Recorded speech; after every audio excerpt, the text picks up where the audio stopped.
Okay, so we're on to the final problem here, number 4.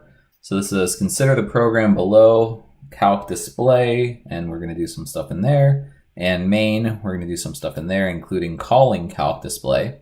So it says list by name all of the user-defined functions used in this program. User-defined is in italics because that's important. We don't want to include things like printf and scanf because we didn't write those functions. So the two are obviously calc display because that's at the top there, that's a new function. And of course, main is always a user-defined function. Even though main is a special function, it is still a user-defined function. So I'm gonna try to keep this at the top now as we do the rest of the questions.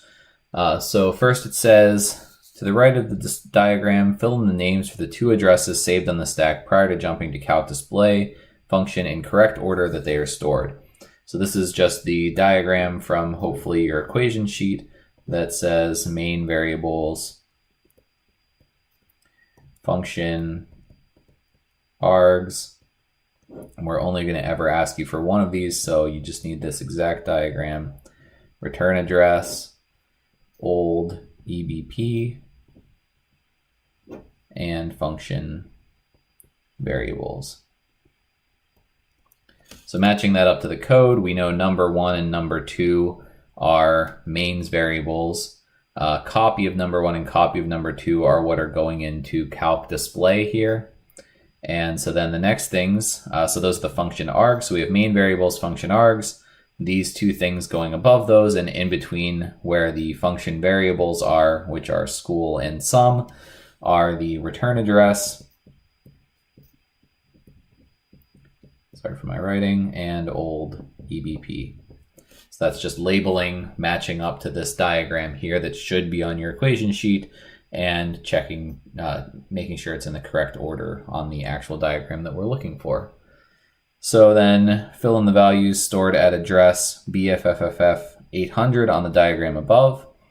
We're looking at address BFFF800, that's right here. If we scan across, that is old EBP. The stack frame for main starts at BFFF818, so that is old EBP. So just OXBFFFF818. And that's just checking to see what the EBP value for main was and copying it into old EBP as the code would do. Next up, when prompted to enter the school name, what is the minimum number of characters to enter in order to overwrite the entire stack, including all bytes of variable number 1 declared on line 14 in main?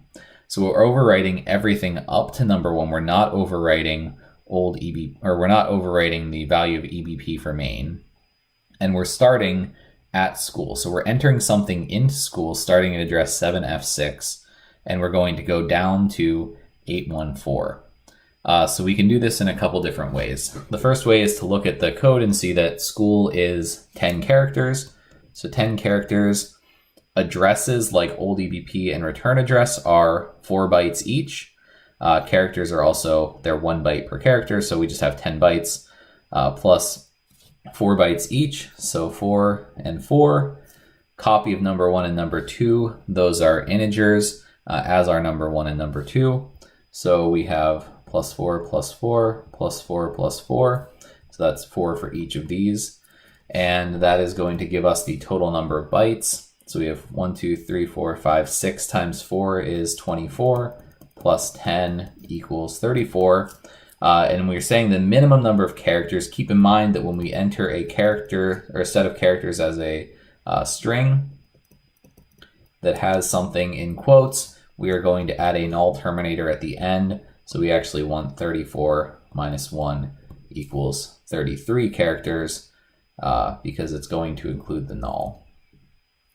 Okay, the other way we could calculate that number is we could have done 818 minus 7F6 to get, that's not correct. Scratch that, don't do that.